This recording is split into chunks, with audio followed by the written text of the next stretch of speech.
Olá a todos.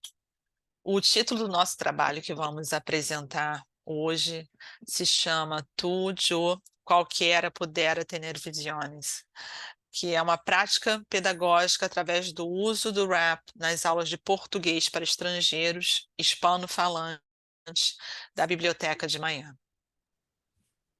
Bom, vou me apresentar. Meu nome é Jéssica Pessoa, sou graduada em Letras, Português e Espanhol pela UERJ e possuo alguns cursos de especialização, dentre eles em tradução e no ensino de português como língua estrangeira.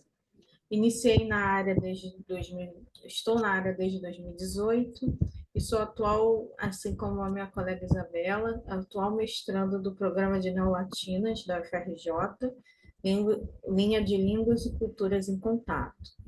E também atuo como professora substituta na mesma instituição, na área de português para estrangeiros.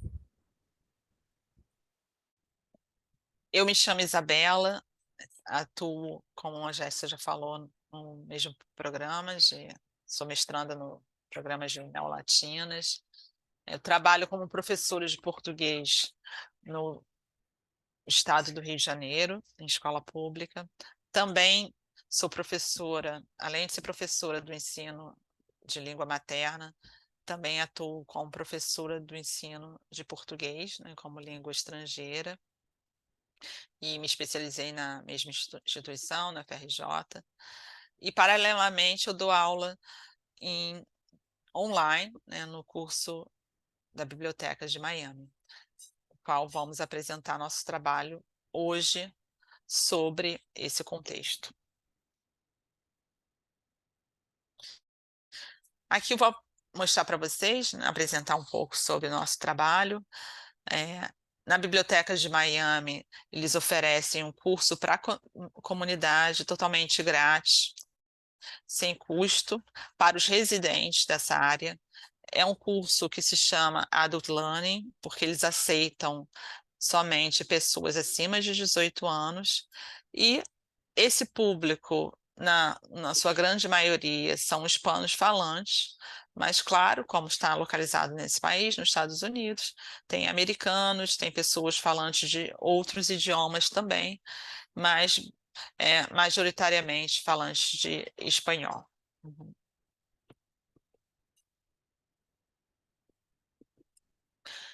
Uma das nossas fundamentações teóricas está baseada no teórico indiano Kumaravajivello, que ele ressalta essa importância de representar o desenvolvimento de abordagens e metodologias para o ensino de língua estrangeira, que envolve adotar uma postura crítica anti-hegemônica em relação a esse ambiente que estamos inseridos.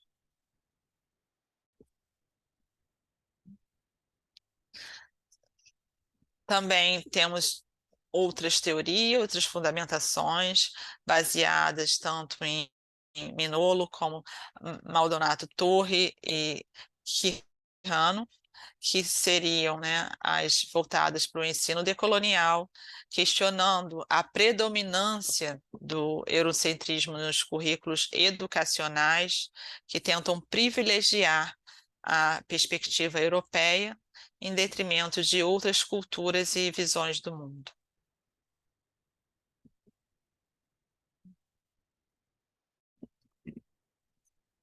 Temos também nossa outra fundamentação teórica, que é baseada na linguística intercultural, né? Então, baseamos essa educação em linguística intercultural, que pode ser encarada como um campo de ação pedagógica a partir da valorização das línguas e culturas vista do outro, né?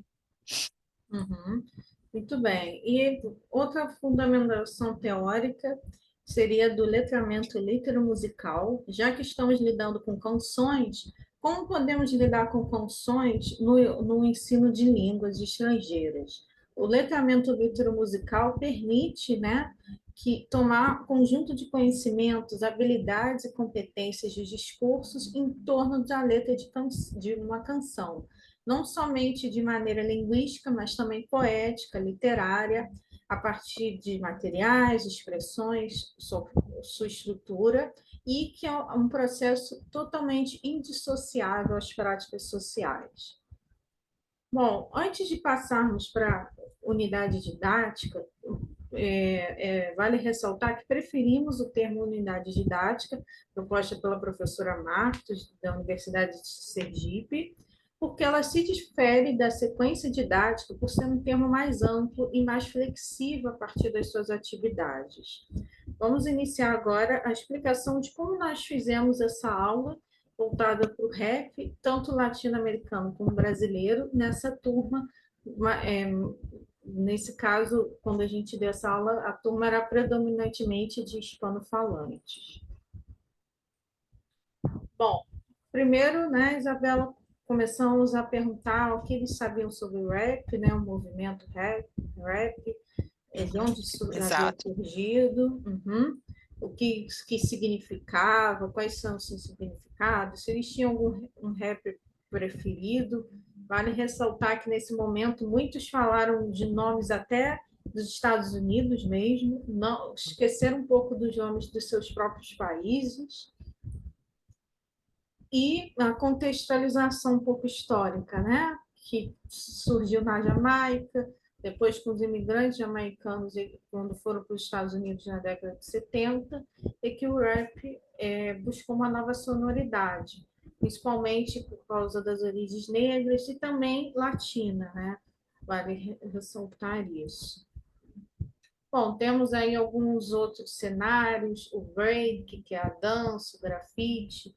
Muitos deles também falaram que os bairros onde eles viviam ao redor, né, tinham essas manifestações artísticas e como eram vistas, encaradas. Alguns deles relataram que algumas dessas manifestações eram diferentes dos seus respectivos países.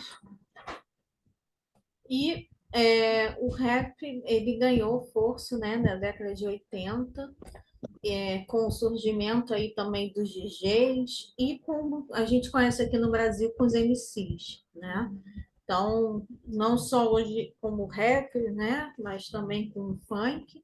E acabou essa mistura, né, de ritmos, de uma mixagem, efeitos sonoros, uma poesia mais cantada, né? Bom, e falamos também sobre o rap no Brasil. Onde surgiu o rap no Brasil? Foi no final da década de 80, início da década de 90, e predominantemente em São Paulo, né? Alguns estilos de rap, então nós temos esse, né? O gangsta rap, pop rap, bling bling, e alguns outros que foram surgindo ao longo do tempo, né? Na mídia brasileira. Bom, e claro, nesse momento a gente perguntamos a eles se eles conheciam algum rapper brasileiro. A maioria falou Alguns, que não. sim, a maioria não. Um ou outro até que conhecia, né, Jéssica? Uhum, Principalmente as meninas do rap. sim. E porque já tinham vindo para o Brasil, tinham amigos Exato, tinham brasileiros, contato, né? amigos que tinham, né, passado essa informação, compartilhado esse tipo de música com eles. Exatamente. Mas apresentamos alguns rappers, né? O Os Marcelo principais, é. D2, Uhum. o Gabriel Pensador, o Cibil, o Criolo e o Emicida, também as meninas, a Carol Conká. Desde os mais antigos até os mais contemporâneos, né? Nós tivemos Exatamente. essa E até essa banda preocupação. indígena, né? Uhum. De rappers indígenas, o Bro MCs, que foi até um pouco novidade, né, para eles, que indígenas também sabiam fazer rap. É, eles ficaram bem surpresos, né? Uhum. Bom, e vamos falar um pouquinho do Sabotagem, né? Como é uma turma, né, Isabela, que saiu agora do básico, então nós Sim. não queríamos dar uma música de rap completa, até por causa Nos do tempo. aprofundar tanto, né? Isso, Exatamente. Mesmo porque também essas questões culturais para eles não dá para entender completamente, né? Uma turma mais básica.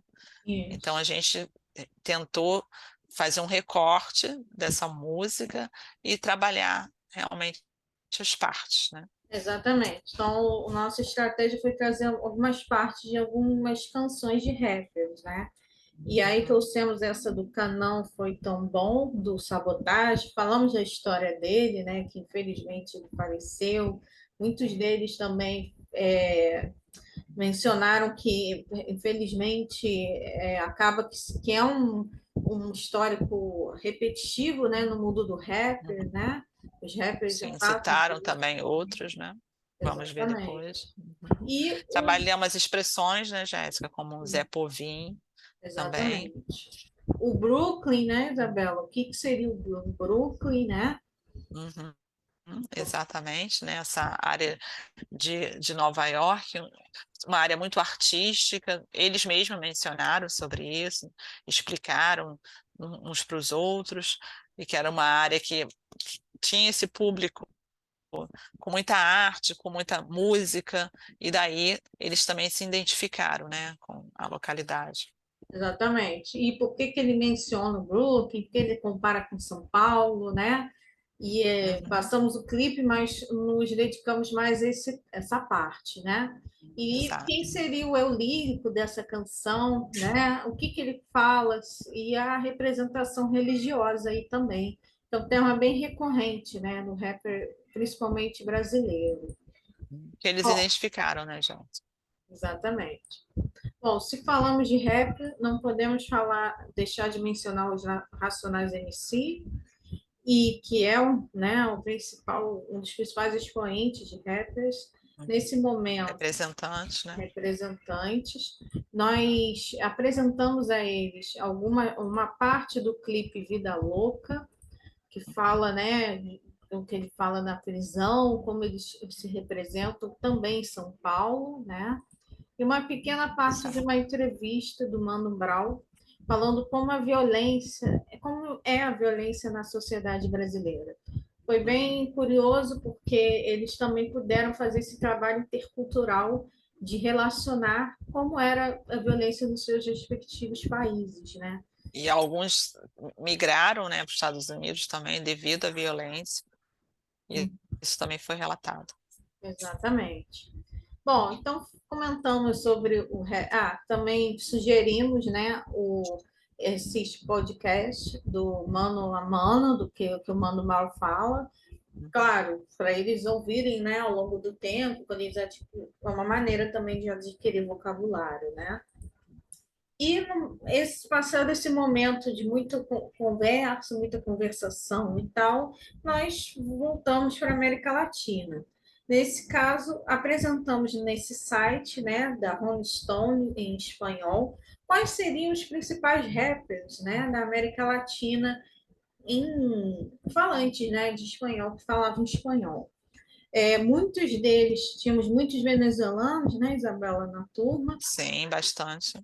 e então muitos deles já relacionaram aí a figura desse rapper que foi considerado o melhor rapper da América Latina, Carcereiro. Infelizmente ele também morreu, assim como Sabotagem. Ele Uhum. foi vítima de assassinato pela sua própria equipe, né? Que cuidava, empresários, e morreu Eles muito fizeram jovem. essa associação também, né, de Exatamente, sabotagem, com essa, exatamente. Uhum. essa morte tão Repentina, né? repentina, né? Realmente. Por mais que o Sabotagem, né, eles têm muitos temas parecidos, como, por exemplo, o tema religioso também é um tema que trata as canções de Carcereiro e também fala das mazelas sociais no seu país. Bom, passei um pouquinho, passamos essa música. No caso da música, nós passamos todas, como foi no caso do Sabotagem, né? E essa música, ela vai falar sobre visões, né? Então, o que que vai acontecer no futuro? E aí ele fala, né? Eu e você, qualquer um pode ter visões. Ele repete o que que ele Uhum. vai falando, vai vir um dilúvio, muitas casas vão ser destruídas, os governos sabem, mas ninguém se encarrega, ninguém tem a culpa, né? Sempre com esse objetivo, né, de responsabilizar o governo pelas suas práticas, né? O rapper tanto brasileiro como latino-americano também tem essa visão de como eu posso dizer, de responsabilidade, né? De De repensar, culpar, né? Uhum. criticar, exatamente. Exatamente. Criticar o sistema. Exatamente, exatamente. E essa música, né, Visiones, alguns deles conheciam, outros não, e fala o seguinte, né, essas verdadeiras canções vão tocando, né, mas não se impressione, que são apenas visões. Então, nesse caso, nós paramos o momento da aula para analisar também a letra, né, Isabela? Sim, trabalhamos bastante com eles, vocabulário, né? Exatamente. A prática comunicativa. Como a letra da canção é em espanhol, eles mesmos, sem a gente pedir, né, Isabela, foram falando, como é que eu falaria isso em É português? espontaneamente. Foi mesmo. Isso aí. Como é que eu falaria isso em português? Então, foi meio que um trabalho de tradução, né? Aquela Sim, interculturalidade da minha língua para a sua, e foi bem isso. legal, né? O que um não entendia, o outro ajudava, Uhum. perguntava, e ao mesmo tempo, né, confirmavam lá nos seus aplicativos e foi bem proveitosa mesmo. Exatamente. Vale Principalmente essa ressaltar parte de dinâmica, né?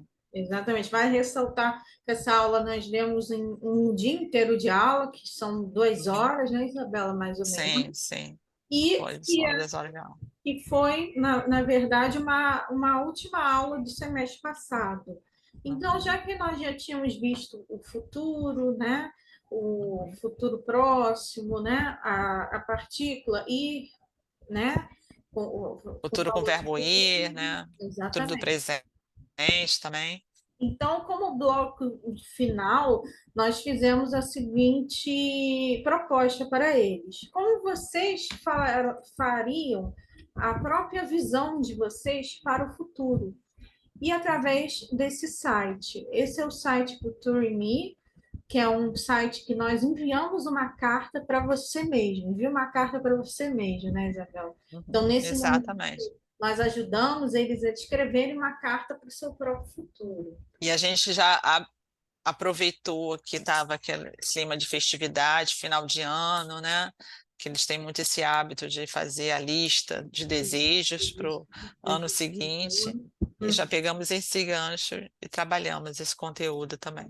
Exatamente. A maioria escolheu, né, um IR, que é um ano mesmo, Uhum, e escreveu em português com o nosso auxílio, né? E depois enviou com o seu próprio e-mail, enviou uma carta a si mesmo. E foi uma atividade bem legal, porque eles ainda vão continuar no curso, né? E depois eles podem falar se esses desejos, essas visões realmente se concretizaram ou não. E Bom, foi uma atividade bem lúdica, né, Jéssica, também, que eles acredito. puderam praticar também a escrita.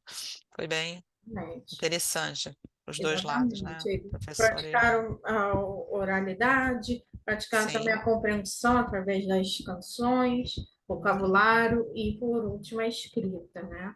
Uhum. uhum. Essas são as nossas referências bibliográficas e muito obrigada. Obrigada, pessoal.